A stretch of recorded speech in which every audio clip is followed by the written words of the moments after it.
22واں روزہ ہے اور 23ویں تراویح۔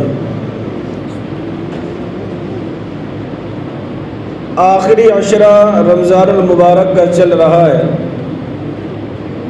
اور آہستہ آہستہ برکتیں رحمتیں لے کر کے یہ مہینہ ہم سے اور آپ سے رخصت ہو رہا ہے۔ آج کا جمعہ ہے، آنے والا جمعہ الوداع جمعہ، اور پھر اگلے دن جو ہے عید ہو جائے گا۔ کیا ہم نے کمایا، کیا کھویا، اس مہینے کے اندر ہم نے کتنا اپنے رب کو راضی کیا، یہ ہر انسان کو محاسبہ کرنا چاہیے۔ برکتیں تو بے شمار، رب کی رحمتیں تو بے انتہا، رب کا فیضان تو بارش کے قطرات کی طرح جھما جھم برس رہا ہے۔ رب کی کرم نوازی تو ایسے ہے جیسے موسلا دھار بارش ہوتی ہے، لیکن ہم نے اور آپ نے یہ دیکھنا ہے کہ ہم اس موسلا دھار بارش میں نہائے یا نہیں نہائے۔ ہمیں یہ دیکھنا ہے کہ وہ جو کرم کی بارش نازل ہو رہی ہے اس کے چھینٹے ہمارے جسم پر پڑے یا نہیں پڑے۔ ہر انسان محاسبہ کرے۔ رمضان رخصت ہو جائے گا، نارمل دن شروع ہو جائے گا، لیکن اس سے پہلے ابھی بھی ہمارے پاس ایسی دن اور ایسی راتیں ہیں کہ جس میں ہم اپنے رب کو زیادہ سے زیادہ راضی کر سکتے ہیں۔ یہ لاسٹ کے 10 دن ایسے ہیں کہ ان 10 دنوں کے اندر اللہ نے قرآن کو نازل کیا۔ 10 دن کے اندر 5 راتیں جو شب قدر کی ہیں، اللہ رب العزت نے ان راتوں میں قرآن جیسی کتاب کو نازل کیا۔ آپ اندازہ لگاؤ، جس رات میں قرآن نازل ہوا ہو وہ معمولی رات ہو سکتی ہے؟ جس رات میں اللہ کے نبی صلی اللہ علیہ وسلم پر قرآن عظیم نازل ہوا ہو وہ معمولی رات نہیں ہو سکتی، بلکہ وہ بہت بڑی عظیم رات ہے۔ آپ اندازہ لگائیں، یہی رات ہے کہ اس رات کے اندر اللہ رب العزت نے 5 راتوں کے اندر شب قدر کو رکھا ہے۔ ایک تو نکل گئی، ایک آج ہے، ایک پرسوں آئے گی، ایک 27 آئے گی اور ایک پھر 29 آئے گی۔ حضرت ابو ہریرہ رضی اللہ تعالی عنہ سے روایت ہے، آقا صلی اللہ علیہ وسلم نے ارشاد فرمایا کہ جو شب قدر میں جاگ کر کے اللہ رب العزت کی عبادت کرتا ہے، اللہ رب العزت اس کے تمام صغیرہ گناہوں کو معاف فرما دیتا ہے۔ 83 سال کچھ مہینے کی عبادت کا ثواب صرف اور صرف ایک رات عبادت کرنے کی وجہ سے ملتا ہے۔ 83 سال ریگولر آپ عبادت کرو نا، تب اتنا ثواب ملتا ہے، جبکہ ایک رات میں اتنا اللہ رب العزت کی عبادت کرنے سے ثواب مل جاتا ہے۔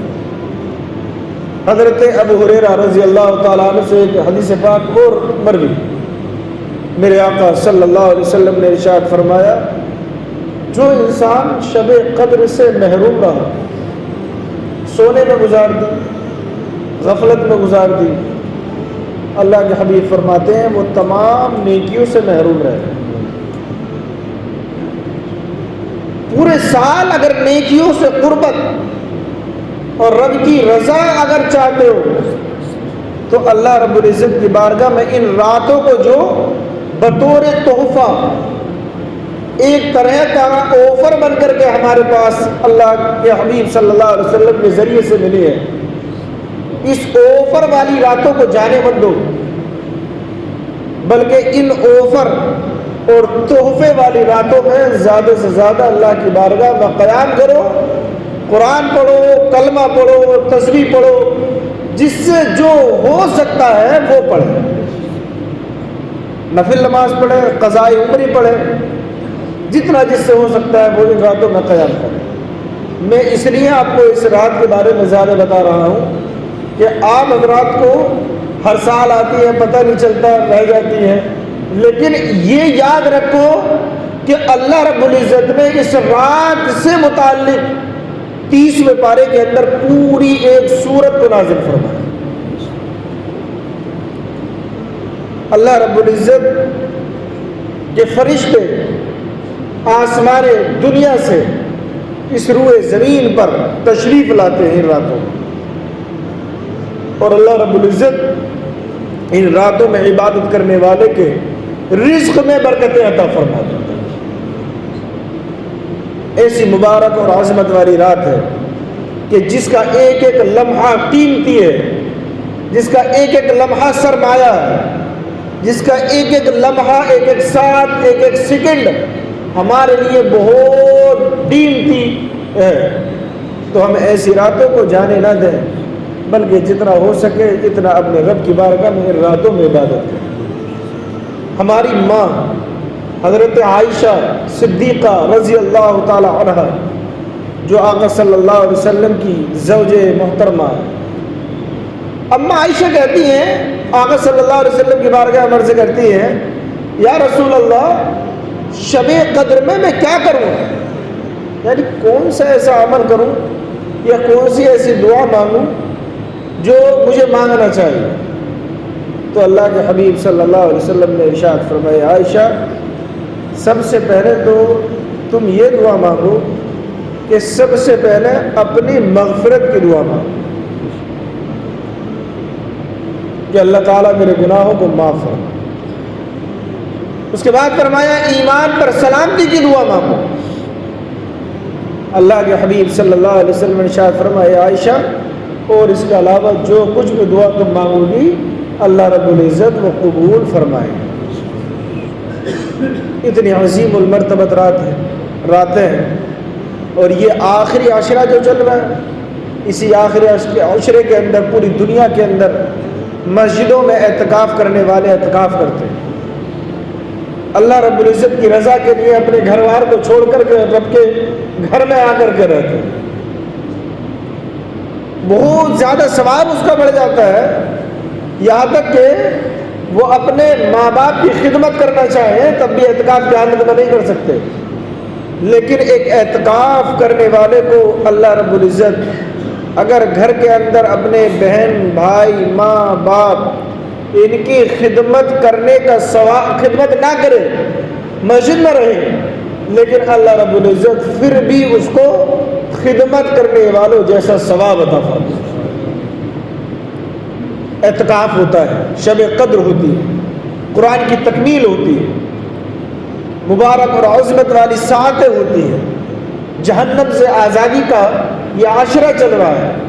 اس لیے میرے عزیز سنی غیور مسلمانوں، اس عشرے کو اور ان راتوں کو اور ان مبارک لمحات کو، ان مسعود و بابرکت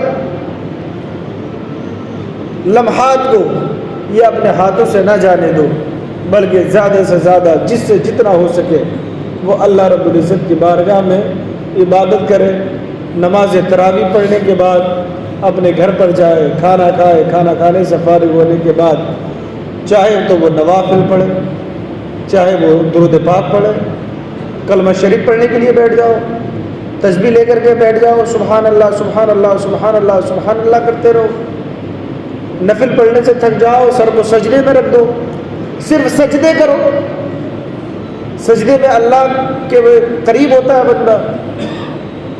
جو کچھ بھی آتا ہے قرآن کی، اگر ایک آیت بھی آتی ہے اس کو ورد کرتے رہو، درود شریف پڑھتے رہو، صلی اللہ علیہ وسلم صلی اللہ علیہ وسلم صلی اللہ علیہ وسلم، یہ درود شریف پڑھتے رہو۔ جس کو جو کچھ آتا ہے وہ پڑھتا رہے۔ کھڑے ہو کر کے نماز پڑھ رہے، تھک گئے، بیٹھ کر کے پڑھو، بیٹھ کر بھی یار تھک گئے، لیٹ جاؤ، لیٹ کر کے تسبیح پڑھتے رہو۔ عبادت میں تو گزر رہا ہے نا، لیٹ کر کے بھی بہت طریقے ہیں عبادت کرنے کے۔ سو جاؤ کچھ دیر کے لیے، آدھا پون گھنٹہ 1 گھنٹے کے لیے سو جاؤ، سو جانے کے بعد پھر اٹھو، اٹھنے کے بعد تہجد کی نماز ادا کرو۔ تہجد کے لیے سونا ضروری ہے، بنا سوئے تہجد کی نماز نہیں ہوتی۔ سو جاؤ، سو کر اٹھنے کے بعد تہجد کی نماز ادا کرو، پھر عبادت میں لگو، سحری کرو، سحری کرنے کے بعد نماز فجر پڑھو اور سو جاؤ۔ اس طرح سے اپنی عبادت کو انجام دو اور زیادہ سے زیادہ دعائیں کرو اللہ رب العزت کی بارگاہ میں۔ مسلمانوں کے لیے دعائیں کرو، کیا حالات چل رہے ہیں مسلمانوں کے، دعا کے علاوہ کوئی اور ہتھیار نہیں آج کے دور میں، اپنے رب کو راضی کرنے کے علاوہ کوئی اور چارہ نہیں ہے۔ اس لیے زیادہ سے زیادہ اپنے گناہوں پر نادم ہو کر اپنے رب کو راضی کرو۔ فتح